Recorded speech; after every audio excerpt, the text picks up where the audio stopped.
आज के इस वीडियो में मैं आपको ये बताने वाली हूँ कि डिक्री का मतलब होता क्या है और डिक्री और जजमेंट के बीच क्या डिफरेंस होता है, प्लस डिक्री कितने टाइप्स की होती हैं। बट उसके पहले मैं आपको ये सजेस्ट करना चाहती हूँ कि अगर आपने मेरा रीसेंट वीडियो नहीं देखा है जिसमें कि मैंने ये बताया कि सीपीसी को किस ऑर्डर में पढ़ते हैं, तो आप प्लीज जाकर उसको देखिए अगर आपको ये समझना है कि एक्चुअली सीपीसी को पढ़ा कैसे जाता है। तो चलिए आज का वीडियो स्टार्ट करते हैं।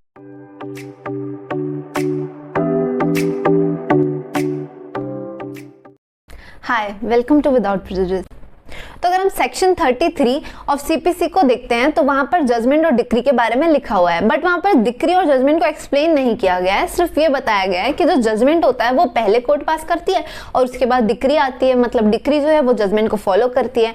बट हमको ये समझना जरूरी है कि जजमेंट होता क्या है। तो जजमेंट बेसिकली वो होता है जिसमें कोर्ट बताती है कि किसके फेवर में कोर्ट ने डिसीजन दिया है, मतलब कौन सी पार्टी जीती है केस को। लेकिन अगर हम डिक्री को देखें तो डिक्री में कोर्ट ये बताता है कि क्यों जो भी पार्टी के फेवर में डिसीजन आया है वो क्यों पार्टी जीती है, उसके क्या राइट्स हैं और लायबिलिटी हैं, ड्यूटीज हैं, और सारे सेक्शंस के साथ सब कुछ रीजनिंग के साथ कोर्ट वहां पर एक्सप्लेन करता है डिक्री में। तो डिक्री एक बहुत ज्यादा इंपॉर्टेंट पार्ट होता है। प्लस जो डिक्री है वो सेक्शन 2 सब क्लॉज 2 में डिफाइन की गई है, जहां पर लिखा गया है कि डिक्री एक फॉर्मल एक्सप्रेशन होती है कोर्ट की।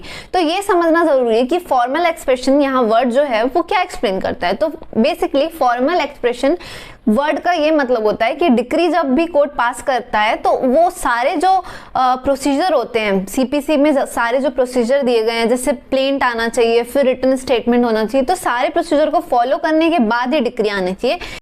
इसको ही हम यहाँ पर फॉर्मल एक्सप्रेशन कहेंगे।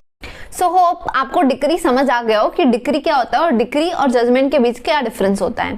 तो चलिए अब ये समझते हैं कि डिक्री के कितने टाइप्स होते हैं। सो बेसिकली डिक्री के 3 टाइप्स होते हैं इन बुकिश लैंग्वेज, बट मैं आपको बताने वाली हूँ कि डिक्री 5 टाइप्स की होती है। तो पहला डिक्री जो होता है उसे कहते हैं प्रिलिमिनरी डिक्री, मतलब कि यहाँ पर कोर्ट के पास अगर 5 इश्यूज थे, कोर्ट ने यहाँ पर सिर्फ 3 इश्यूज के बारे में डिसीजन सुनाया और डिक्री दे दी, तो ये जो डिक्री होगी वो आधे इश्यूज के बारे में ही इसमें डिसीजन आया, तो ये जो डिक्री कहलाएगी वो प्रिलिमिनरी डिक्री कहलाएगी, क्योंकि कोर्ट को टोटल 5 इश्यूज के बारे में डिसीजन देना था बट कोर्ट ने 3 ही के बारे में दिया। अब दूसरी होती है फाइनल डिक्री, मतलब जितने भी इश्यूज कोर्ट के बिफोर थे उन सारे इश्यूज को कोर्ट ने डील किया और लास्ट में डिक्री दे दी। तो जैसे 5 इश्यूज थे तो 5 इश्यूज के बिहाफ में कोर्ट ने डिक्री दे दी। यहाँ पर कुछ बचा ही नहीं कोर्ट के पास जो कि पेंडिंग हो, जो कोर्ट को बाद में डिसीजन जिस पे सुनाना हो, तो यहाँ पे फाइनल डिक्री आ जाती है। अब तीसरी टाइप ऑफ डिक्री भी होती है, बट उसके पहले मैं आपको ये बताना चाहती हूँ कि एक ही केस में डिक्री जो होती है वो फाइनल भी हो सकती है और आपकी प्रिलिमिनरी डिक्री भी हो सकती है। मतलब कि इसको मैं आपको एक सिंपल एग्जांपल के साथ एक्सप्लेन करना चाहती हूँ। So let's take a example. Suppose A और बी के बीच डिस्प्यूट था। ए जो है वो बोला कि बी ने मेरे पैसे लिए हैं और इसके रिगार्डिंग उसने कोर्ट में जाकर केस फाइल कर दिया। अब जो ए है वो जीत जाता है केस। कोर्ट कहता है कि ओके आप पैसे ले लो, आप बी से पैसे ले लो, तो यहाँ पे जो डिक्री आती है उसे हम फाइनल डिक्री।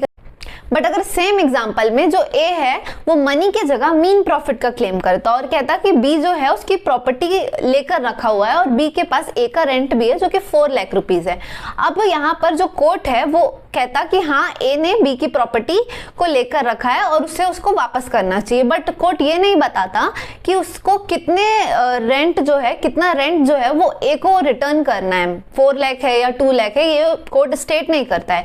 तो यहाँ पर हम ये कहेंगे कि मीन प्रॉफिट के बारे में कोर्ट ने सब कुछ बता दिया, तो मीन प्रॉफिट के कॉन्टेक्स्ट में कोर्ट ने फाइनल डिक्री दे दी है। बट अगर हम सेम चीज देखेंगे रेंट के कॉन्टेक्स्ट में, तो रेंट के कॉन्टेक्स्ट में और अमाउंट के कॉन्टेक्स्ट में कोर्ट ने कुछ नहीं कहा है, तो ये जो होता है वो प्रिलिमिनरी डिक्री है इन कॉन्टेक्स्ट ऑफ अमाउंट। तो एक ही केस में डिक्री जो है वो प्रिलिमिनरी भी हो सकती है और फाइनल भी हो सकती है।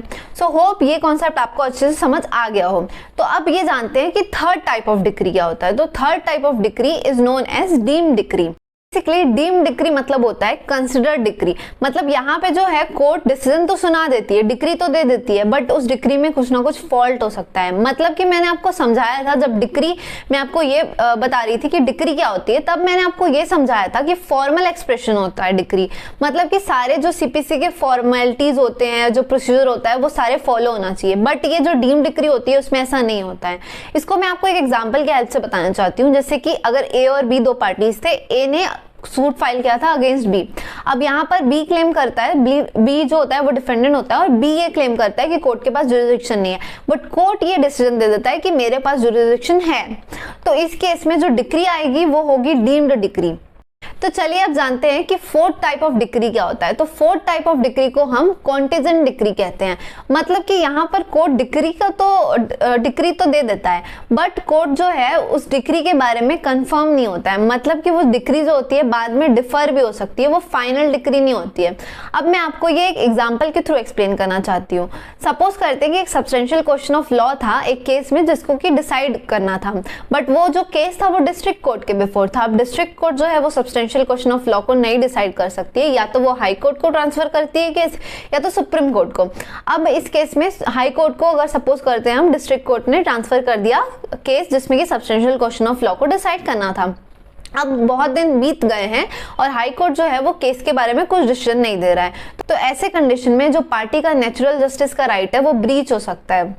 तो उस केस में डिस्ट्रिक्ट कोर्ट क्या करती है कि वो ही डिसाइड कर देती है सब्सटेंशियल क्वेश्चन ऑफ लॉ को और डिक्री पास कर देती है। तो अब डिक्री तो पास कर दी गई है, बट ये जो डिक्री है उसको हम कहेंगे कॉन्टिजेंट डिक्री, क्योंकि बाद में हो सकता है कि हाई कोर्ट उसके कुछ दिनों बाद अपना डिसीजन सुनाए और वो जो डिसीजन हो उसके कारण जो डिस्ट्रिक्ट कोर्ट का डिसीजन है उसको वॉइड कर दिया जाएगा। तो इस केस में जो डिक्री है वो चेंज हो सकती है, तो इसलिए हम कहते हैं कॉन्टिजेंट डिक्रीज को। सो आई होप कि आपको ये समझ आ गया हो कि कॉन्टिजेंट डिक्री होती क्या है। तो चलिए अब फिफ्थ टाइप ऑफ डिक्री पे चलते हैं। तो फिफ्थ टाइप ऑफ डिक्री को हम क्रॉस डिक्री कहते हैं। मतलब कि एक ही केस में जब दो डिक्रीज आती हैं तो उसको हम क्रॉस डिक्री कहते हैं। अब वो कब हो सकता है, तो इसके दो ही कंडीशन हो सकते हैं। पहला तो कि केस में काउंटर क्लेम के बारे में भी क्लेम किया गया हो और सेट ऑफ के बारे में भी क्लेम किया हो।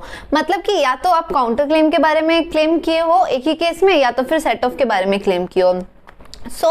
मैंने अपने रीसेंट वीडियो में ये बताया है कि सेट ऑफ होता क्या है, तो आप वहां पर जाके सेट ऑफ का कॉन्सेप्ट समझ सकते हैं। बट इस वीडियो में मैं आपको थोड़ा सा उसको एक्सप्लेन करना चाहती हूँ ताकि आपको ये समझ आ जाए कि क्रॉस डिक्री होता क्या है। तो सेट ऑफ के केस में अगर हम देखें तो सेट ऑफ में ये होता है कि जो पार्टी होती है, ये मनी से रिलेटेड केस होता है सबसे पहले तो जो अगर कोई भी पार्टी होती है वो कोर्ट के बिफोर केस फाइल की होती है कि दूसरी पार्टी ने उसका पैसा लिया है, तो जो दूसरी पार्टी होती है वो भी कहती है कि जो प्लेंटिफ है उसने भी उससे कुछ पैसे लिए हैं। तो यहाँ पर जो होता है दो केस फाइल हो गए हैं। अब दो केस फाइल हुए हैं तो दो डिक्रीज भी आएगी, इसको कोर्ट कहेगा क्रॉस डिक्री।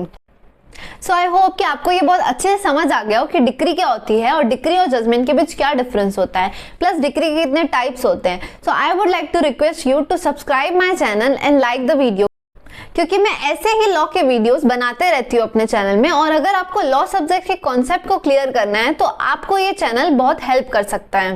Thank you.